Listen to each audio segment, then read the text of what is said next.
आइए स्टूडेंट बात करते हैं आपके पहले वर्ड को लेकर। पहला वर्ड है आपका थिंक। थिंक का मतलब होता है सोचना। For example, you don't need think, तुम्हें सोचने की जरूरत नहीं है। मतलब अगर कोई काम होने वाला है और आप उसके बारे में सोच रहे हैं तो वो काम तो हो ही जाएगा, उसके बारे में सोचना नहीं है।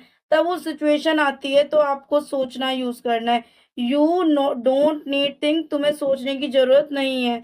तो नेक्स्ट वर्ड है आपका रिफ्लेक्ट। रिफ्लेक्ट का मतलब होता है प्रतिबिंबित होना या विचार। विचार भी एक तरीके से सोचना और विचारने के लिए ही यूज होता है, तो रिफ्लेक्ट का यूज इस सिचुएशन में होगा। For example, I need to reflect on my decision, मुझे अपने निर्णय पर विचार करने की आवश्यकता है।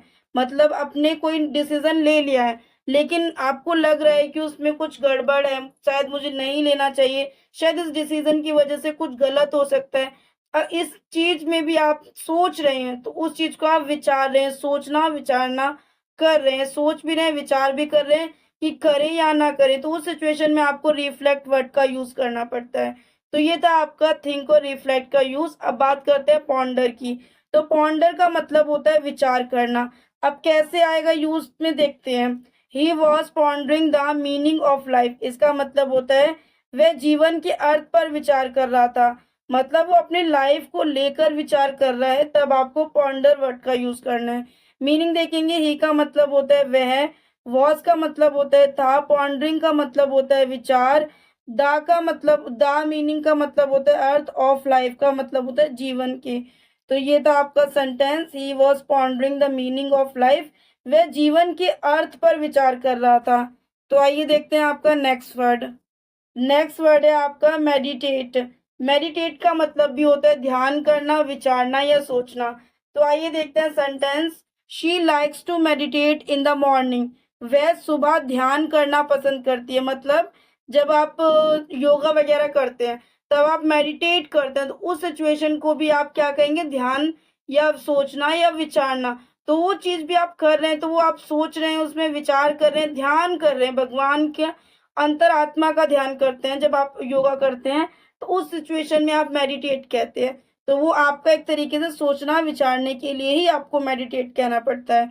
For example, she likes to meditate in the morning, वह सुबह ध्यान करना पसंद करती है। मीनिंग देखेंगे, शी का मतलब होता है वह, लाइक्स का मतलब होता है पसंद, मेडिटेट का मतलब होता है ध्यान, द मॉर्निंग का मतलब होता है सुबह। अब बात करते हैं आपके नेक्स्ट वर्ड को लेकर। नेक्स्ट वर्ड है आपका रीथिंक। अब रीथिंक का मतलब होता है पुनर्विचार करना। For example, we need to rethink our strategy, तो इसका हिंदी मतलब होता है हमें अपनी रणनीति पर पूर्ण विचार करने की आवश्यकता है। मीनिंग देखेंगे, वी का मतलब होता है हम, नीड का मतलब जरूरत या आवश्यकता, रीथिंक का मतलब होता है पूर्ण विचार, अवर का मतलब होता है अपनी या हमारी, स्ट्रेटजी का मतलब होता है स्ट्रेटजी इसका मतलब होता है रणनीति। We need to rethink our strategy, हमें अपनी रणनीति पर पूर्ण विचार करने की आवश्यकता है। तो ये भी आपका विचार करने के लिए, दोबारा सोच विचार करने के लिए आपको ये शब्द यूज करना पड़ता है। नेक्स्ट वर्ड है आपका स्पेकुलेट। इसका मतलब होता है अटकलें लगना, लगाना, अटकलें लगाना।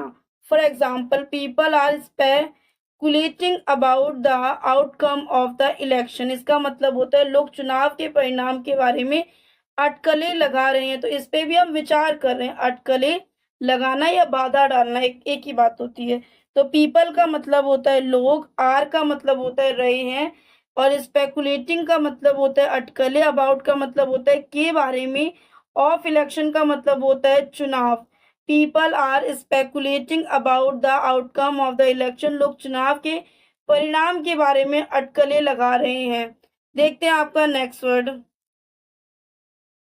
स्टूडेंट्स, आपका नेक्स्ट वर्ड है रीजन। रीजन का यूज वैसे तो कारण के लिए किया जाता है, पर उस कारण को सोचने और विचारने के लिए, अगर कोई काम किसी कारणवश हुआ है तो उसके बाद भी हम उस काम के बारे में सोच रहे हैं, विचार रहे हैं, ध्यान कर रहे हैं, तो उस सिचुएशन में आपको ये वर्ड यूज करना पड़ता है। For example, he reason that the solution was obvious, तो इसका मतलब होता है उन्होंने तर्क दिया कि समाधान स्पष्ट था।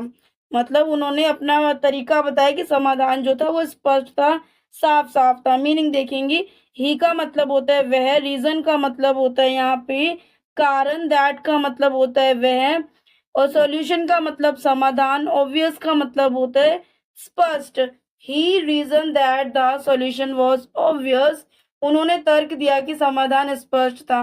तो ये थे स्टूडेंट्स आपके 1 to 7 वर्ड, जो कि थे आपके थिंकिंग से रिलेटेड कुछ शब्द थे जो आपको सोचने के समय याद आते हैं कि आपको क्या यूज करना है, कैसे यूज करना है। तो आपको अलग अलग सिचुएशन में अलग अलग शब्द यूज करना पड़ता है, हर जगह आप थिंक वर्ड का यूज नहीं कर सकते हैं।